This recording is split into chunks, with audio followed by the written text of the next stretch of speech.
Cos'è un audit del debito? Un audit de la dette, c'est analyser toutes les conditions dans lesquelles un État a contracté des dettes. Et donc l'audit, ça sert à déterminer si la dette est illégitime, illégale, odieuse, ou bien si elle est légitime et légale et qu'on peut la payer. A realizzare recentemente un audit cittadino sul debito è stato un paese del terzo mondo nel 2007, l'Ecuador, sulla scia del movimento giubilare del 2000. In quegli anni, su pressione della Chiesa cattolica, si era infatti mobilitata la comunità internazionale per chiedere la cancellazione del debito dei paesi del sud del mondo. Una delle migliori economiste mondiali, la Norina Hertz, dice che il 90% del debito del sud del mondo è un debito illegittimo, odioso e che quindi non dovrebbe essere pagato. In Ecuador il movimento è nato nel 1999 nella facoltà di economia di Guayaquil. Hicieron campañas de educación, campañas de comunicación y luego se hace a nivel nacional con la participación de mucha gente, académicos, maestros, profesionales, y todo el mundo participaba en Jubileo. Le dio a la gente la posibilidad de entender lo que era la deuda externa y cómo afectaba desde su posición el hecho de pagar una deuda que nosotros la llamábamos impagable e inmoral. Ma come si era indebitato l'Ecuador e con quali responsabilità delle banche del nord del mondo? La storia dell'indebitamento inizia nel 1973 con lo shock petrolifero di quell'anno che portò il prezzo del barile a triplicare nel giro di pochi mesi. Fu così che gli emiri dei paesi produttori si trovarono improvvisamente con una grande quantità di petrodollari che furono depositati nelle banche del nord del mondo. Una de las maneras de acumular capital de las grandes bancas internacionales era colocar ese abundante dinero en el sur con bajos intereses. In meno di 3 anni, dal 76 al 79, l'Ecuador si indebitò per 3 miliardi di dollari, circa 2 volte il bilancio dell'epoca. 1.000 millones era para gastos militares, 1.000 millones para algunos proyectos de desarrollo y 1.000 millones para devolver la deuda, porque los contratos eran de un año, ¿no? Hasta eso era catastrófico. That debt was incurred in the 70s when I was there as an economic hitman. The country was ruled by a military junta that had been put into power by the CIA and kept there by the CIA. And that junta signed off on just about anything that we in the United States wanted them to sign off on. They signed off on these huge debts that then were used to hire U.S. corporations. Ecuador never even saw a penny of the money. The money went from the World Bank to banks in San Francisco and Boston and Houston to big construction companies to build infrastructure projects in Ecuador. La situazione fu sostenibile fino a quando i tassi di interesse rimasero bassi. Nel 79 y 80 la Reserva Federal sube la tasa de interés del 6% a la que colocaron aquí al 21%. Eso fue una puñalada por la espalda a los países del sur. México quebró, los países del sur entraron en crisis de la deuda y obviamente también en el Ecuador, con el agravante de que para esa fecha los precios del petrolio descendieron. L'Ecuador si trovava con un forte debito che maturava alti interessi, ma con una grande ricchezza mineraria, soprattutto petrolio e oro. A questo punto Fondo Monetario Internazionale e Banca Mondiale decisero di rinegoziare nuovi prestiti, tuttavia imponendo l'applicazione dei cosiddetti piani di aggiustamento strutturale. Di cosa si trattava? Apertura comercial, reducción del gasto fiscal, ¿no? Reducción del personal burocrático, congelación de sueldos y salarios, privatizaciones. Se ha sido la cantaleta, las medidas que ellos han exigido permanentemente en cada renegociación de la deuda. Las medidas estructurales lo único que han hecho es ahogar más a nuestros países sobre pretexto de buscar fondos para canalizar al pago de la deuda. Entonces nos chocó enormemente de que esas mismas medidas al pie de la letra lo apliquen, por ejemplo, a Grecia.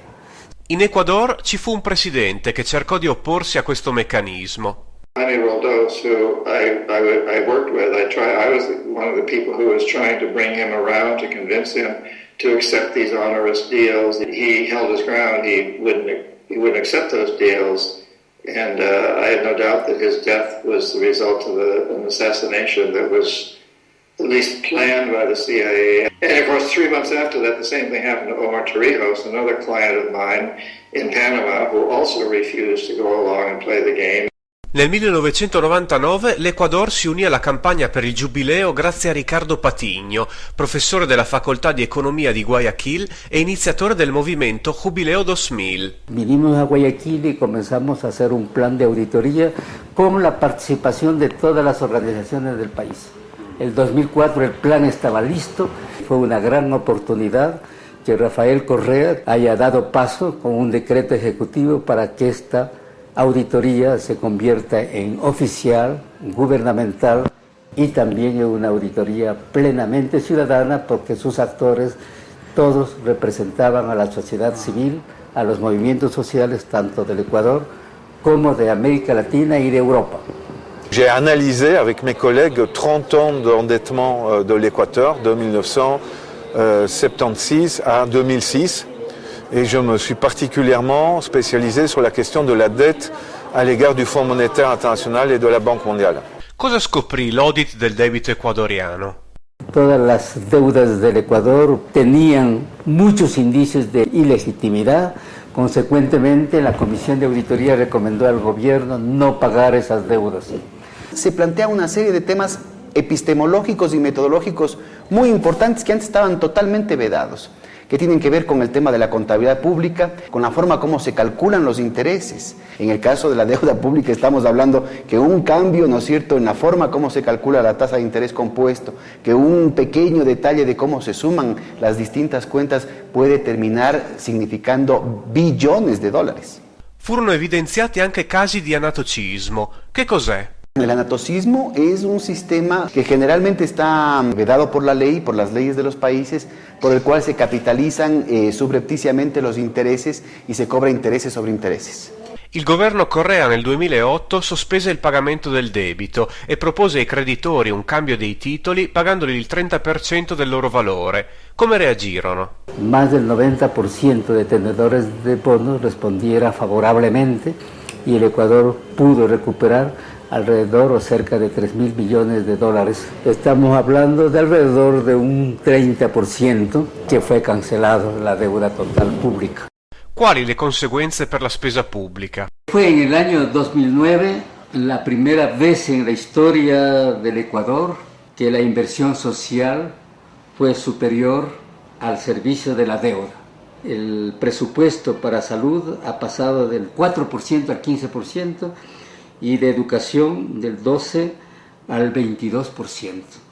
C'è da dire che anche l'aumento del prezzo del petrolio ha permesso l'incremento della spesa pubblica, ma dopo questa azione presa nei confronti dei mercati, l'Ecuador riesce ancora a vendere i suoi titoli di debito?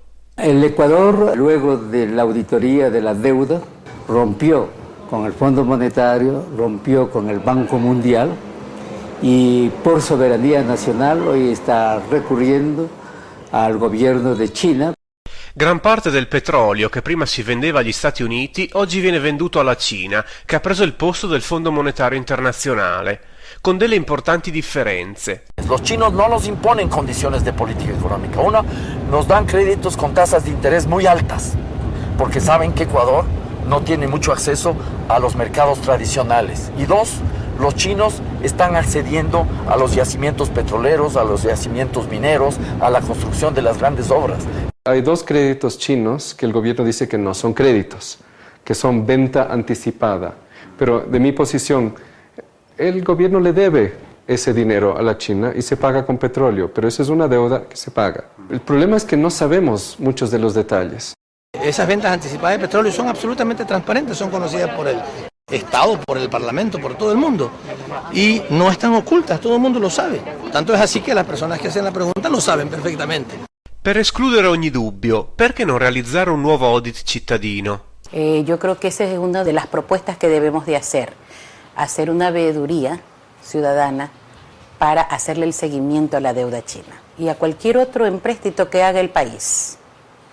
Questo è il futuro. Sí, a futuro. Un'ultima domanda.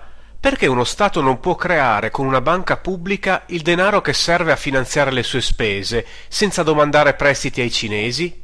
Es totalmente posible generar un crédito soberano, es totalmente posible generar medios de pago soberanos que permitan la movilización de la producción y el bienestar de la sociedad en su conjunto.